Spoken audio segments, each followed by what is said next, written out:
Again, I don't know if it's sabotage. I don't know if it's the feds. I don't know what the fuck it is, but we're trying to work through it. It seems like the whole area is going up and down. I don't know what's the weather. I don't know what it is that's doing it. We never had this problem, but we're going to fight our way through it. I don't remember where we were. I don't know what I said. I'm so confused. I know I got some questions I answered. I don't know if you got that, but let's start where we left off. I guess they heard the first part of it. Okay, so we have another question from Ryan Brown. Why do you think Frankie Botts was killed? Do you still believe Joe Watts was the guy who stabbed him to death? I do. I believe that entirely, and I believe that Frankie Botts pulled away from Joe Watts. He was approved by John to come over to me. I think jealousy, envy, all of these things, nothing made sense.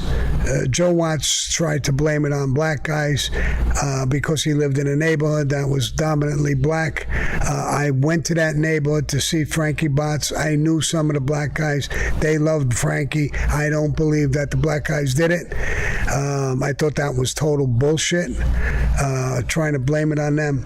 But, and that's why, I just think Joe Watts acted very weird around me with it because he knew I did like Frankie Botts. We all did. Frankie the Chico liked him. But I still believe that. I don't have any evidence of it, but I do believe it. All right, we have superannuated. You got any stories about Oswego upstate? Oswego? Oswego upstate? What the fuck is that? Is that a town? Oswego? No, I have no stories about. I never even heard that word before. Oswego. Okay. Tony Francesca. Any stories about Sally Albanese? Sally Albanese was a captain in the Colombo family when I was in the war. I bunked in with him and many others, but he was a great guy. I really liked Sally Albanese a lot. When they were trying to make a move, a takeover from Junior, he was on the other side. Junior had him, Carmine Persico had him killed. But he was a great guy. I really liked him a lot. When I got transferred, I was going to kill my boss's brother. I saw him in a bar after I got transferred about a year later. He grabbed me around the neck. Sammy said, "Were you really going to shoot Ralph in his fucking house?" I said, "Yeah." And he was laughing his head off. He says, "He was a piece of shit. Should have shot him." So he was a good guy in every way, shape, or form. Matter of fact, he's a guy I bunked into in a club just before I got straightened out. He asked me, he says, "How you getting along with Tato?" I said, I love the guy. He's a great guy. He said he is. He's a great guy. He says, he has good intentions for you. He gave your name around in a list. And I didn't know what that meant. I said, "What are you talking about?" He said, you'll see. He said, he's going to ask you to come to a meeting, wear a white shirt and a tie and all that stuff. And it's going to be a great day for you. Don't worry about it. Just go. And that was the day I got made. So he was like kind of tipping me off before it actually happened. He saw my name was passed around to the Colombo family, and everybody, all the families approved it. Everybody has to go through that. It wasn't just me, but everybody has to go through that, because if they know something negative about you, they could say it, and you could be blocked. But nobody said anything negative about me, and not only me, but a lot of other guys. Sometimes it happens, something, a story or something, and you'll say, I knew him when he was young. He did X, Y, Z, and that may stop you from getting made. So they pass your name around on a list to all the families. All the bosses get it. They show they run the bosses, their concierge, some of their captains, some of the maid guys who know you. So they want to find out, they want to make sure they're making a guy who's substantial. Great. Last question from Global Power. Please ask Sammy if he would do it all over again, either the same or do something else in life. I had a great life with a lot of good friends. There was a lot of bad times. Now, of course, like anybody else, there's things I would love to change. There was things that I would love that would never happen. But I would do it over again. And I don't know if I would have the power to change those things. I wasn't in power. I was a soldier in Cosa Nostra. When you're given an order, you do it, whether you like it or not. And usually it comes from a friend if you're talking about murders. So there's murders that I was involved with that were friends. It broke my heart, but they had to be done.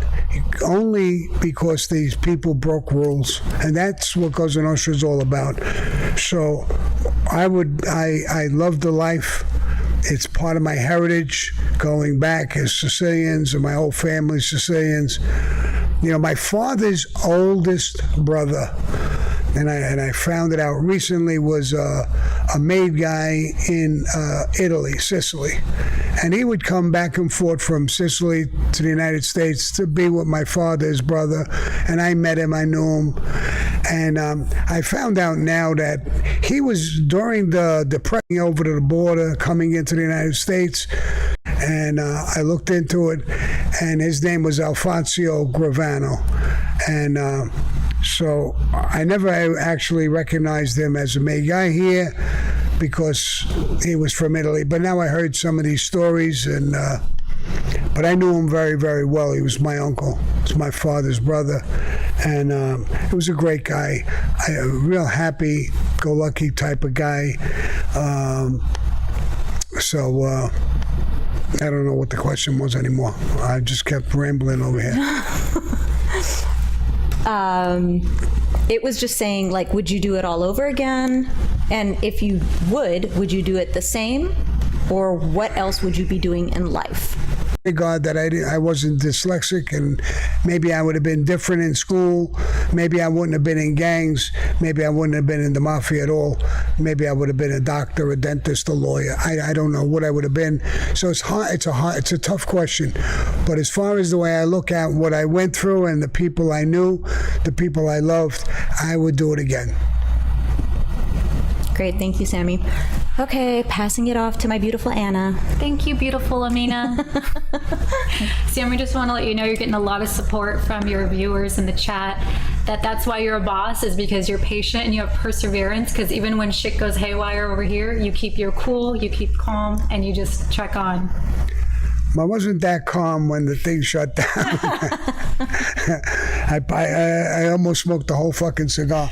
But, you have to be calm. I have no control over certain things like that.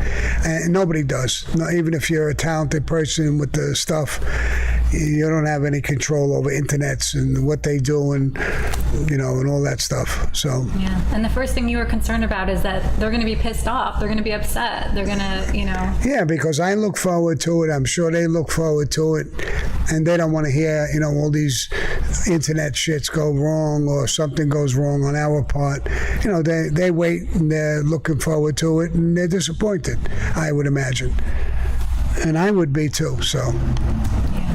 I'm going to jump into a super chat from Ryan Brown. Remember, he was the gentleman that was having the problems with the abusive boyfriend of his cousin? Yes.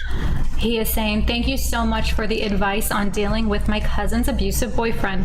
I lucked out. He wasn't there. My aunt kicked him out when she found drugs in the house where her grandchildren stay. Well, that's good. That's good. And I'm glad you kept your cool and things worked out. And that was my advice. I'm glad you took it, and I'm glad it worked out for you and your cousin and your aunt and the kids around. So I'm glad they box in. And I got the hand is coming up. We went. They can still hear you, Sammy. Well, I would do it in tallies on a Tuesday. So my crew would come in, and we would do a lot of things, whether it was money, borrowing money, paying vig, or doing whatever. A lot of things, problems, and they wanted to say hello. They wanted to touch base. They don't want to lose touch with you and whatever, and tell you what they were doing. They didn't have to check in with me all the time. It's, they go about their life, and we bump into each other a lot. We're invited to each other's parties, different holidays, so we have a lot of contact. It doesn't have to be on an everyday basis. It's not like a military thing. It's not that strict, but a lot of them enjoy it. We come down, we play cards together. We talk about things. We'll go to the racetrack, or different things. So we have a lot of communication with one another. And if there's a problem, we have phone numbers. We call each other. Sammy wants to see you, and they'll come in 1, 2, 3. But if it's not necessary, they don't have to do that. Nice. Thank you, Sammy. Casey, you mentioned the IRA guy you were in the ADX with. Who is he, and how do you know his story? How did he get there? Great channel, dude. Keep it up. Thank you, pal. Our IRA guy? IRA guy. IRA, that's the Irish Republic Army. I think you might have had it confused. I wasn't in the ADX with him. I think you're talking about Joe Dougherty. I was in Manhattan. I wasn't in the ADX. I was in MCC, the Manhattan Correctional Facility, and I did time with him. He was there for years. Joe Dougherty was his name. Right below the prison, they named the square Dougherty Square. He was with the IRA when he was breaking out of prison in England. He was caught and he was in prison in England. When he was breaking out of prison, he shot it out with a few guards. One of the guards he killed was, who was the woman who was the president of the country there? Margaret Thatcher. Oh. It was Margaret Thatcher's nephew. This guy, poor guy, killed Margaret Thatcher's nephew. And he came to the United States. He hooked up with mafia guys, and they got him a job in Manhattan in an Irish neighborhood, in an Irish bar. He was a bartender. He worked, but I forgot what they call them in England. They have they're like the CIA, but they were looking for him all over the place. They actually found him in that bar. They arrested him. They put him in MCC. I did a lot of time with him. Not a lot of time, about a year. We were together on the same tier, the same floor, and I became pretty close with him. He was a real good guy. And one night during Bush, not George Bush, the father, the senior, I think it was him who shipped him out in the middle of the night back to England. He was beating extradition, but sooner or later they just took him, put him on a plane, and shipped him back to England. When you got presidents pulling weight, you're in trouble. And they got rid of him. And he went back to England. He was in prison over there. I never heard from him again. I don't know how he turned out, but he was a real good guy. I think that's maybe the guy you're talking about, who was the IRA guy. A pretty famous guy. Nice. Nicely done, Sammy. Robert, Sammy, could you please wish my son, Sam, a happy 22nd birthday? Hey, Sam. Happy 22nd birthday. Have a great time. You're a young pup. Have a great life. Do the right thing, and you got a great family for them to even ask these things for you, and happy birthday. Nice. Thank you, Sammy. Tony Francesca. Sammy, any stories about Sally Albanese other than the one you talked about before?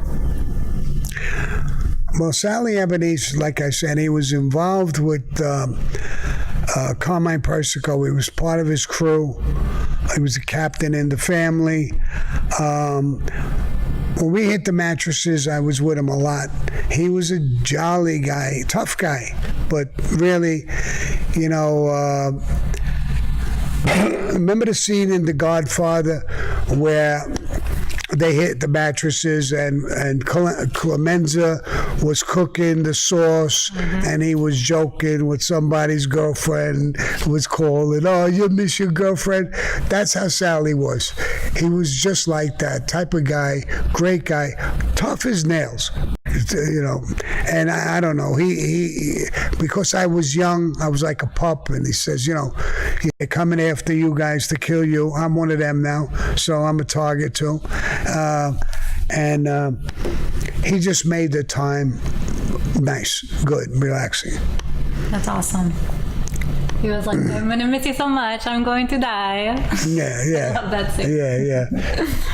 Oz in the super chat. Sammy, as an Italian with immigrant parents from Naples, do you believe Italian families respected or feared the mob? I think they did a little bit of both. I think respect, they respected the mob. They feared them because we were dangerous, but they respected them because we didn't go out just killing people. We protected our neighborhoods. We protected our people. We were family oriented, not only to our immediate family, but like I said, my neighbors and people like that, I wouldn't even think twice to help them in a situation. When I shovel snow in front of my house, I always went by my neighbors and shoveled their walk or their stairs or something. You just felt that way. You had a camaraderie with the people, with the neighborhood. So they were feared, but they were respected because their fear was they did what they did to themselves. When you broke rules, you got killed. And people knew that.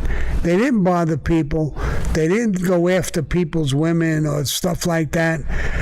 They were protected as well. So they weren't worried about people, their kids coming home or their daughters getting raped. They felt protected by us because we wouldn't allow shit like that to happen.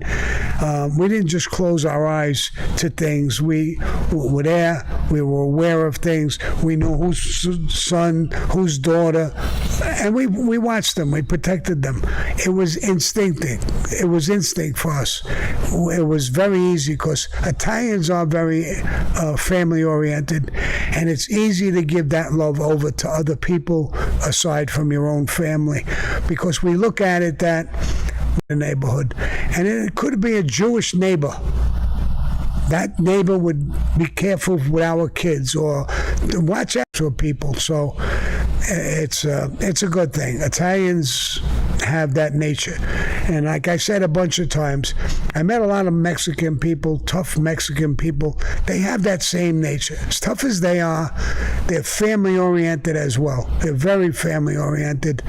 And I always liked that about them. So I wanted to throw that in as well. Gracias. Yeah, grazie, because she's Mexican. Sammy, we have a comment from R. Stacy 62. Hi, Sammy. Sammy, tomorrow is my birthday, and nothing would mean more to me for my birthday than to get a shout out from you, brother. My family and I love you, and we're here in Little Rock, Arkansas. Well, happy birthday. I love you guys. Little Rock, Arkansas. Now, I don't know too many people from there. I do know a couple of people. I was teasing one. I knew a woman from there. I knew a guy, and it was his sister. And I called her, what was I calling her? A hillbilly. And she said, "No, I'm not a hillbilly. I'm not from Arkansas. That's somewhere else." So I get along pretty good with them. I was teasing her about being a hillbilly. So Arkansas is a pretty nice place from my understanding. So, but I was never there. Mm-hmm. From Kema. Hey, Sammy, how did you manage having a family in the mob, and how did you keep the two separate? Well, it was easy. I mean, my life in the mob it's a criminal enterprise, and I don't want my family to be criminals. I kept it. It was two different things to me. my wife and my children and my family were one thing, the mob was another thing. How do you keep your job separate from your family? You know, a lot of people, we go to work, we go home, we have a family and a family life. Sometimes you don't bring your business home. And so it's my business in the mob. And keeping them separate, I'm always worried about them being questioned. And I always don't make sure that they don't know nothing so that they could answer legitimately. I don't even know what you're talking about. I think my children thought I was a construction worker because I was in the construction business, and they didn't even have a clue what you were talking about. But when they went to school, I guess a lot of kids, a lot of people knew my name after a while blew up, and they kind of knew. But to them, I was their dad. So they don't look at me as a gangster. They weren't afraid of me. They were afraid if they broke rules. And I just like any other dad, I would get mad. So I was no different than any other dad, I don't think. Same thing, and that's what I wanted to keep. I had a farm, and I made my kids go to the farm. There was no mob bullshit going on. They had horses, there was a track, there was a pool, there was farm animals. It was I try to keep my lives different, separate. Amen. That was great, Sammy. Thank you. It was a little confusing. One time my daughter gave me something. Let me tell you this, because I just thought of it. My daughter gave me a thing from school. They were selling cookies. So I went to the club and I told everybody, my daughter's selling cookies, buy some cookies. So when my daughter got the list and she went to the school, the teacher said, "Who is Sally Dogs? Who's Lefty Guns? Who's this? Who's that? Who are these people?" So my daughter came home and says, "Dad," they were questioning me about all the different names. What kind of names are these things? So I said, "No, that's their names. Don't worry about it." I was going to ask you, was Karen ever in the Girl Scouts? No, she wasn't in the Girl Scouts. She went to school. She wasn't in the Girl Scouts. I think she was in the Boy Scouts. Oh my gosh. Okay. J. Marie, Sammy, is there a story you know about someone who disappeared because it was unsanctioned, but those who knew kept it quiet? And was it ever discovered years later? Thank you, boss. I mean, there's a lot of things that happened. People disappeared. Nobody knew what happened. Years later, people cooperated like I did, and hundreds of guys cooperated. And then stories came out that, why they disappeared and what happened. And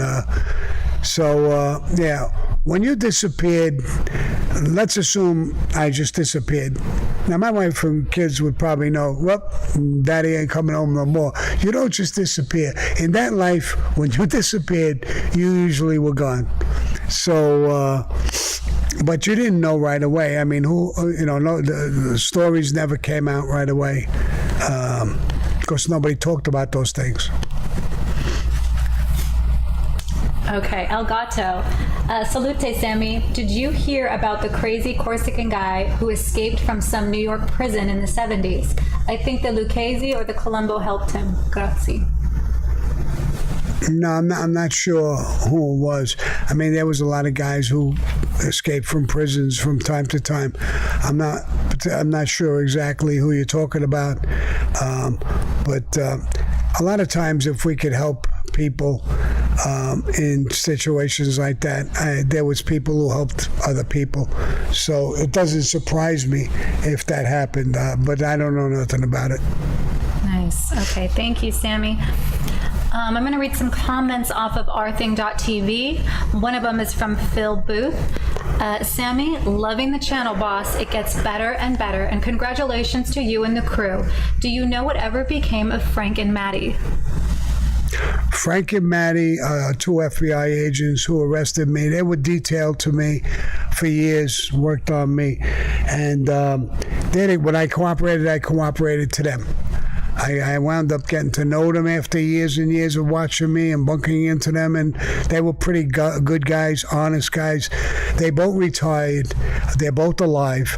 I'm in touch with them on holidays and stuff like that, back and forth. They'll send me, Merry Christmas, Happy New Year, Happy Birthday. And when I do the same thing, I'm friendly with this guy, Tommy Day, who was NYPD, Organized Crime Strike Force, and he's very friendly with them. So when I talk to Tommy Day, it gives me messages from Frank and Maddie. They watch my show. They love it. They're great guys. One of them, I think both of them are in their 80s. I think Frank is a little bit older. Now, Maddie's going to get mad if, I don't know if I got it right, but I think Maddie's older. Frank is sick. He's in his upper 80s. Maddie's a little sick too, and he's in his 80s as well. So I'm still in touch with them from time to time. I don't talk every day, but different times, different holidays, or different things happen. I did that show with Michael on the table in the back. Mm-hmm. What's his name? Francis or Vecchione? Vecchione. I did the show with Michael Vecchione. They got in touch with me. They saw the show. They loved it. They know who Michael is, and so they got in touch with me, and so did Tommy Day. Tommy Day's very friendly with him. So I'm in touch with a lot of guys like that as well. The good guys, there's a lot of guys who are cops or agents who are good guys. There's a lot that weren't. But the same thing with the mob. There's a lot of good guys, and there's a lot of guys that weren't. I think it's that way in every form of life. But the good guys, I'm still in touch with them. George Gabriel, he was the case agent in our case. Then he got promoted. He was high level. I still talk with him from time to time. I even went down when we were doing an interview one time. I went and see him where he lives. I don't want to say where he lives, but it was down south. And he took me out. We went and eat and talk. Great guys, too. I got friends in all different kinds of lifestyles and different kinds of walks of doctors, lawyers. I don't look at one thing. If a guy's a good guy, he's a good guy. I don't care what he does. Mm-hmm. Mm-hmm. And people speak very highly of Michael Vecchione. Yeah. And he's a good guy. And now, he's retired. He's actually helping people. Mm-hmm. He's helping us with prison reform. Mm-hmm. Same thing with the warden, Bob Hood. Guy was a warden for years and years and years. Here he is out there fighting for people and prison reform. You got to, if you don't respect people like that, there's something wrong with you. Mm-hmm. Just because he was a warden. Now, the guy's fighting for people, try to help people. These are good people. People think Warden Hood, they think tough guy, you've got to be super tough to run that prison. And yes, and he is so compassionate, and he has so much just of this altruistic, good nature, good heart person. He wants to help the prisoners. That's what his stories is. His episode's going to come out soon. But the stories that you guys were talking about, the prisoners in the ADX and how much he helped them, their mental capacity, and I mean, it's amazing. And we worked on an interview. We had him here. He was here for 6.5 hours, the interview. We're still editing it. I think it's almost done. It'll be coming out on our thing.tv. We put one out with Michael Franchise. We put one out with Alec Baldwin. And now we're going to put one out with Dominic Sicali. And now we're going to put this one out with Warden Hood. And it's going to be at least a 2 or 3 part series. And it's going to be great. I mean, the guy is great. Mm-hmm. I get cards from him, letters from him. Absolutely, great guy. Okay. In the Bronx Tale, Sammy, Sonny is asked which is better, to be loved or feared, and he answered feared. How did you think about it back then? I think the hardest thing in the world is to be feared and loved at the same time. Now, feared, I mean, at a point I must have been feared. Maybe I'm still feared a little bit. But if you're a good guy, and people love you. I'm sure my team thinks the world of me, and I think they fear me a little bit because of what I am. So you can't take away fear and love are a good combination. You know, when you have a father, you love him and you fear him because you respect his. He's awesome. He's gonna kick your ass if you ain't doing the right thing. So it's a different type of fear. What he said, he's an actor talking about fear. What does he know about fear? But I don't want people to fear me because I got a history of violence or who I am. I don't like when people fear me, totally fear me. I don't bully people. I don't try to bully people. I never tried to use that, and I don't like it. I would rather be loved than feared. But a combination of it, fear brings respect. Fear and love brings respect. That's the combination of fear, love, and respect. Then you have a whole package. When people could look at you that way, then you have a beautiful thing. But it's a real hard thing to do because some guys use fear because they're bullies. So they want to bully people into being afraid of them, to respect them and fear them. A bully doesn't get respect and he doesn't get love. He gets fear, maybe. You're afraid of him, but you don't love him and you don't respect him. So I think fear alone is not a good thing. If they fear you a little bit, they respect you, they love you, trust you, that's a combination that's important. It's really good, Sammy. Never thought about it like that. Like a dad, like a father's protection it is. and love. I mean, I feared my father, and he never hit me once in his life, in my life. Never hit me once. It was that anger. I feared it because I loved him and I respected him. I didn't want him to be mad at me. Not that I was afraid he was going to hit me because he never hit me. My mother would hit me. My mother would hit me with the mop, a rag. If you mothers do that, when you're bad or you don't listen, your mother's supposed to break your ass. And my mother did. She hit me with every fucking thing.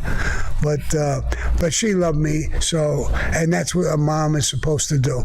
She's supposed to be the tougher one. You fear that he's going to hurt you. I never feared that my father would hurt me. I don't think my kids ever feared me in a way that they thought I was going to hurt them or kill them. They feared me at, I'm stern. I have certain rules in the house, and I wouldn't accept you breaking the rules and doing certain things. I'm going to give you a story about my daughter once. One day she got me, I came home late and I was in the kitchen. She came home and she said, "Dad, I want to talk to you." I said, "All right." We went in the kitchen and we were sitting down. I was having coffee. I said, "What happened?" She said, "I took drugs. I did a little cocaine."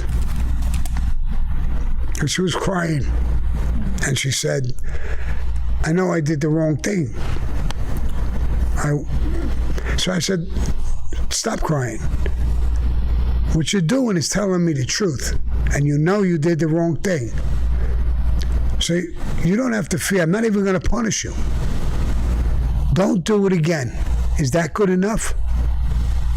And she never did. My daughter never had a problem with drugs, never took drugs. She wound up being a great kid, tough kid, but great kid.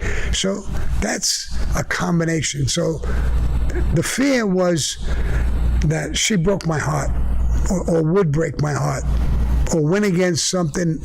She loved me enough that it hurt her. So that's what fear is, comes in different ways. And if you can get that kind of fear, then good. Because as a parent, you're supposed to have that with a kid, or they'll never be right in the head. So. Yeah, they end up hiding it. They hide everything from the parents until it's, Yeah. So if you have a little love and respect from them, and they're supposed to fear. You're the leader. You're the dad. She's the mom. You got to respect them. And if they don't respect them, then you have to take action. You can't let kids get away with that. So they have to have a certain amount of fear. I'm not saying fear, like I said, I don't think, you could ask my kids, but I don't think they ever feared that I would literally hurt them in a serious way, that kind of fear. I don't think they ever had that. My wife, I'm with her, I'm divorced, but I go back 50-something years, almost 60 years. I never raised as a person, but not that she's going to get hurt. You could ask her too. I don't think she ever thought that I would hurt her physically. Mentally, I might run into her and whatever, but I would never hurt her, and she knows that. Matter of fact, she raised her hands to me once or twice. Wow.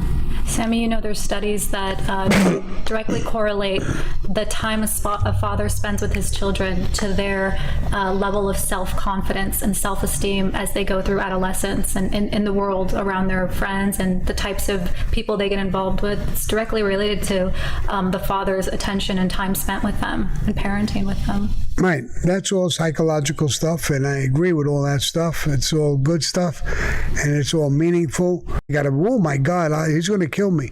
No, nothing like that. But you have to have control. So they have to love you, respect you, and fear you too. Fear you that they may lose your love. That's fear too.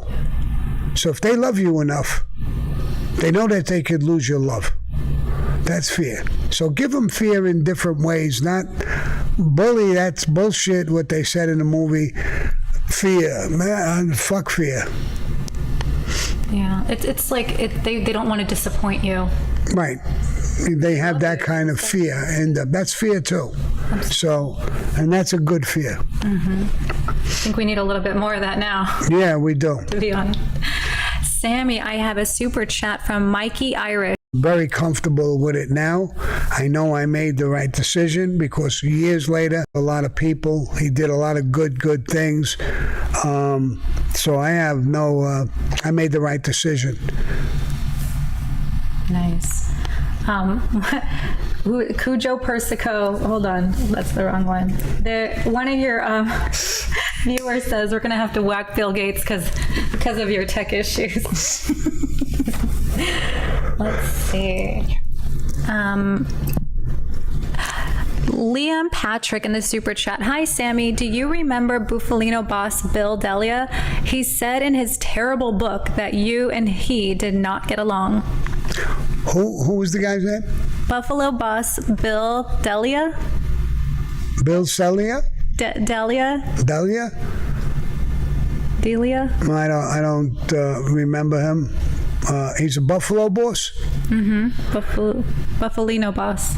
Oh, Buffalino boss. No, I don't remember.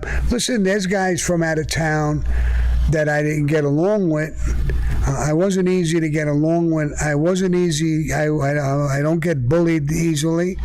I don't give a fuck who they are. I'll give you an example that I went to a concert with my wife. It was a big show. It wasn't a concert. It was more like heavyweight people singing, D. Martin and people like that, those type of people. And there was a guy there. He wanted to meet people who were made guys.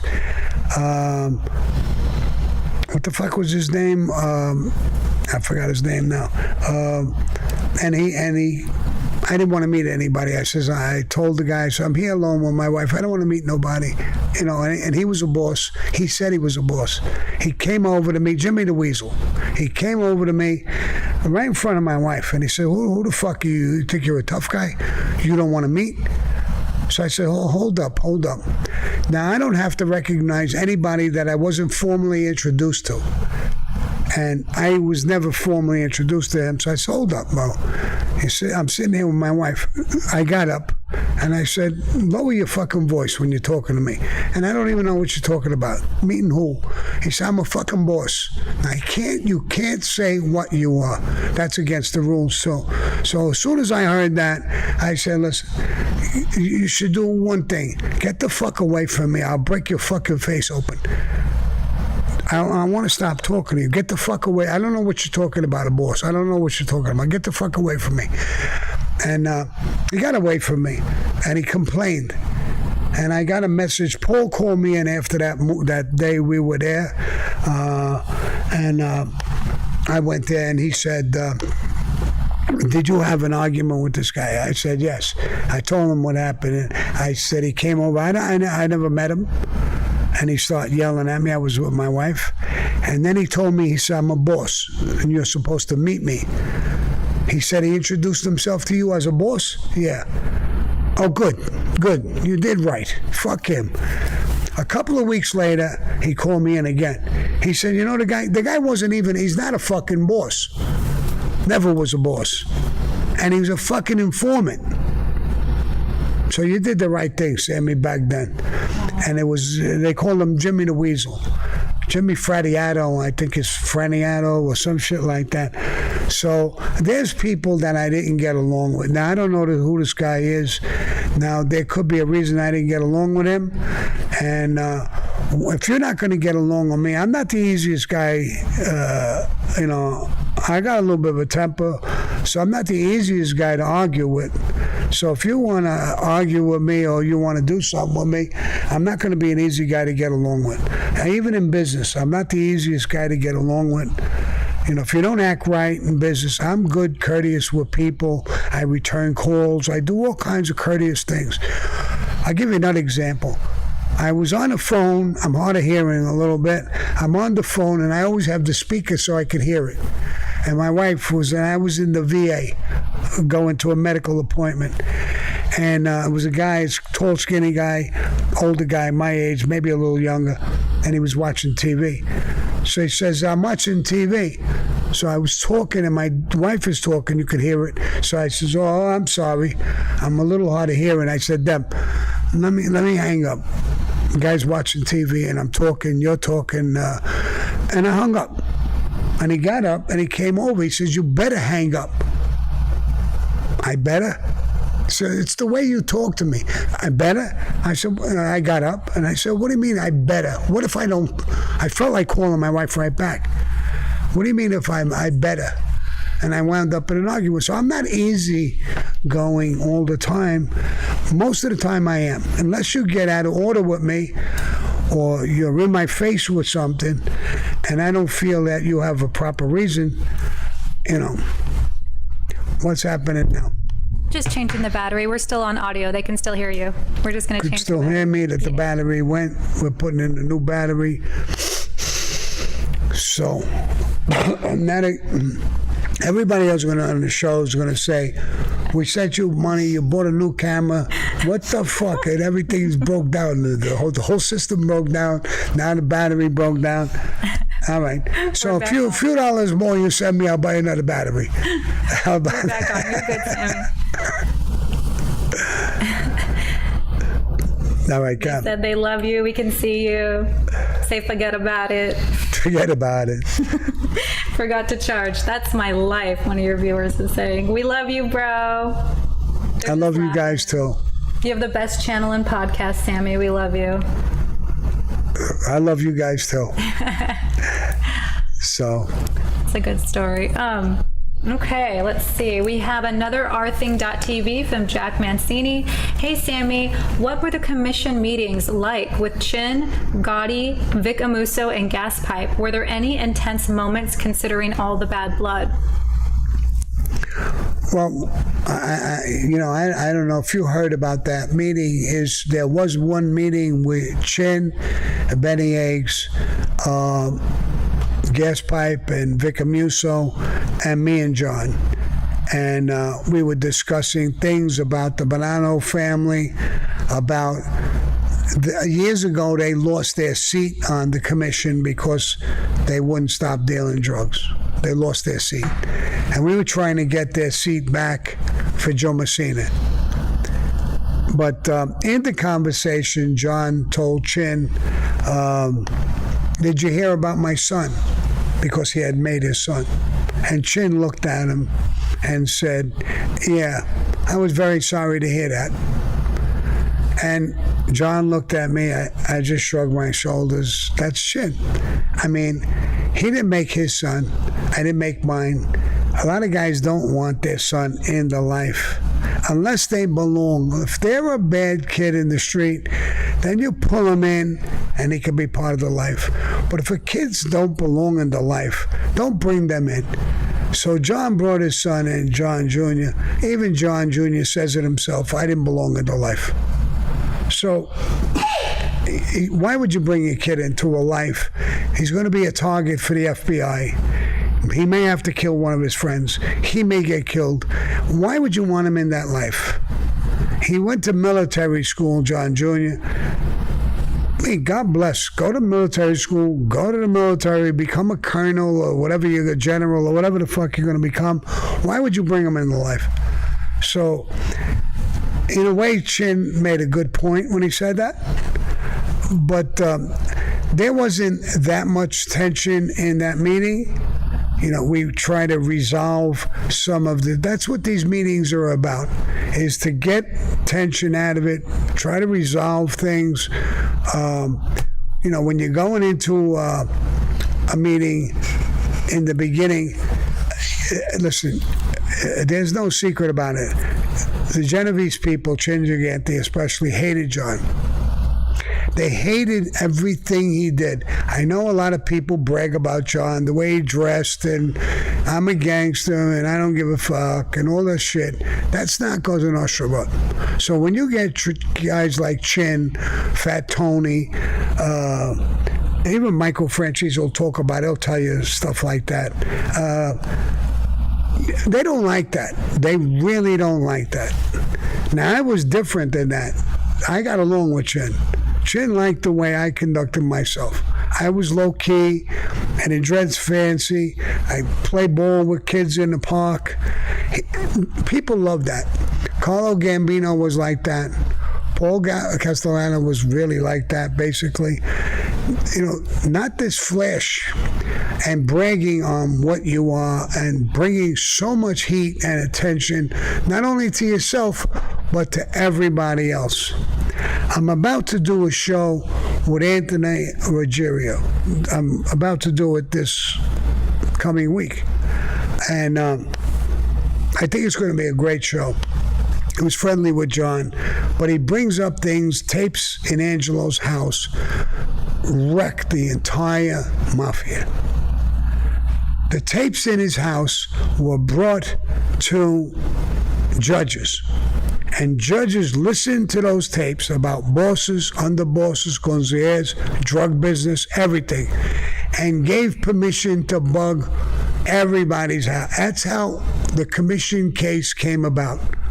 All the bosses, underbosses, concierge, their drivers, their clubs, their houses were bugged because of his tapes, Angelo and John. So all that fancy bullshit, literally, if you look at it, it literally brought down the whole fucking mob. The commission case arrested every single boss, underbosses, everybody and everything. So when you talk, I hear guys talking, no, John was a real boss the way he acted. No. You could feel like that and you could like him. I'm not telling you not to like him or not to love him.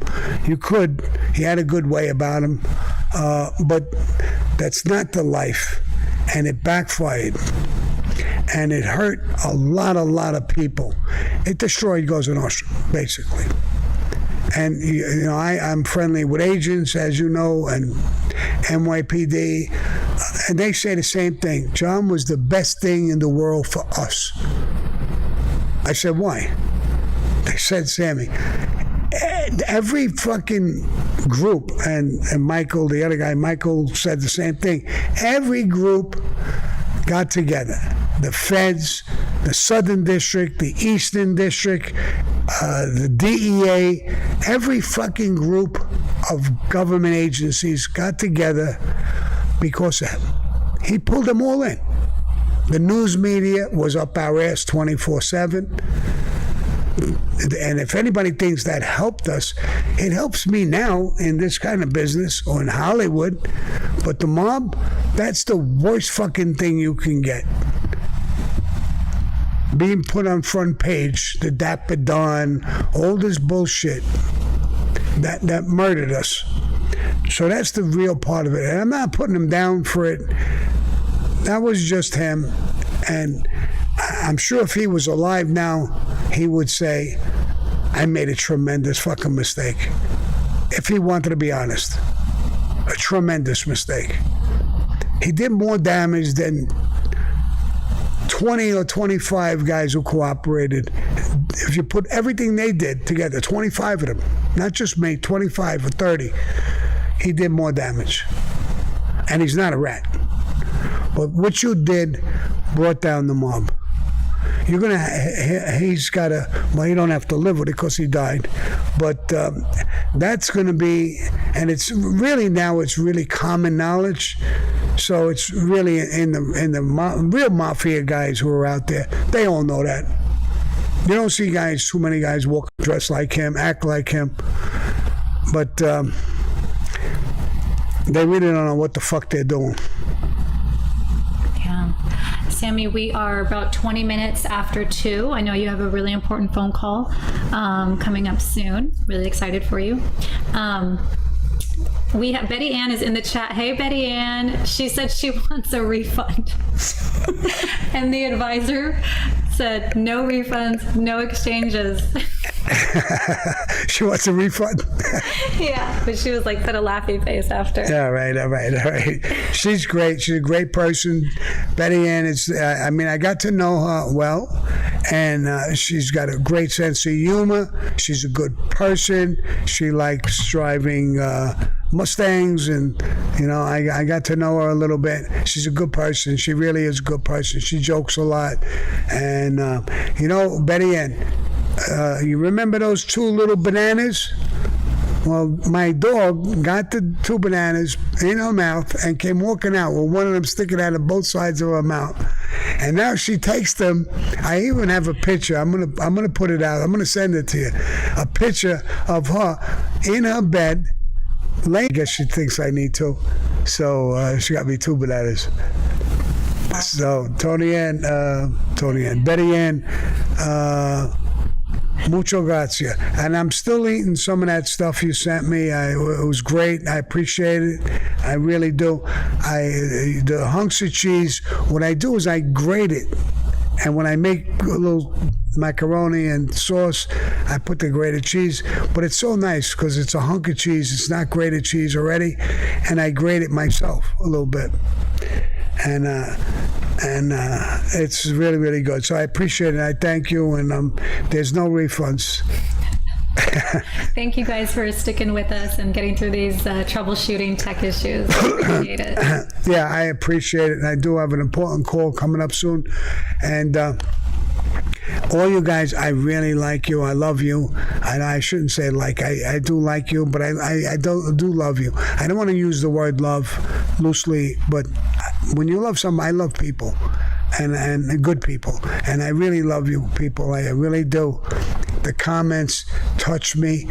Some of the comments I get that on my message thing with Facebook and all these things, different problems. My heart goes out, and I do pray for you people. I'm not a guy in religions. I've been involved in different religions, like I said multiple times. I do believe in God. A lot of religions, I don't know, they fall flat. They're just a little money crazy. I see things and I back up. But I do believe in God. I think God has a way with things. I do pray for a lot of things. I pray for my family. I pray for some things to happen. Sometimes God hears it, and sometimes He don't, because I can't hit the fucking lottery no matter what I do. So, and I pray to Him a lot. God, let me hit this lottery. I said when I went to the store, I go to the store and they know me at the store, and I said, I got it. There's 5 or 6 numbers, right, to hit the lottery. Powerball or Mega Ball. And I get the numbers, and I'm all excited like a little kid, and I go through the numbers. I don't hit one fucking number, not one. So I went to the woman in the store, and I said, do I win if I don't hit none? Is that possible that you can't hit not one number? You should have a prize for that. So she starts laughing, and she says, yeah, there is. Wow, I said, there is? She would have got me a fucking piece of candy. And she says, yeah. That'll do it. That'll do it. Yeah, Reese's Pieces she had me. Yeah, with your sweet tooth? My sweet tooth. That was good. I won something. So. Awesome. So, all right, guys, I'm getting the signals that, we went a little longer than normal because of all those things. So I love all you guys to death. I really do. We're doing a lot of things in the future. If you want to come on to ourthing.tv, and if you come on, we're still working on a ton of stuff that's going to be on. So if you're come on and you're disappointed a little bit, you don't have enough, more and more and more things are going to come on there. And all these table in the backs, like I'm talking about with Anthony Reggiano, that's going to be on there. The Warden is going to be on there. Dominic Cicali is going to be on there. Those are almost all done. Takes us time to do it. It's a big filming thing. Then editing is a job and a half. We still got Melissa banging away, putting out stuff. She's out of town in Jerusalem, I think. Where is she? She's in BFE. Yeah, right.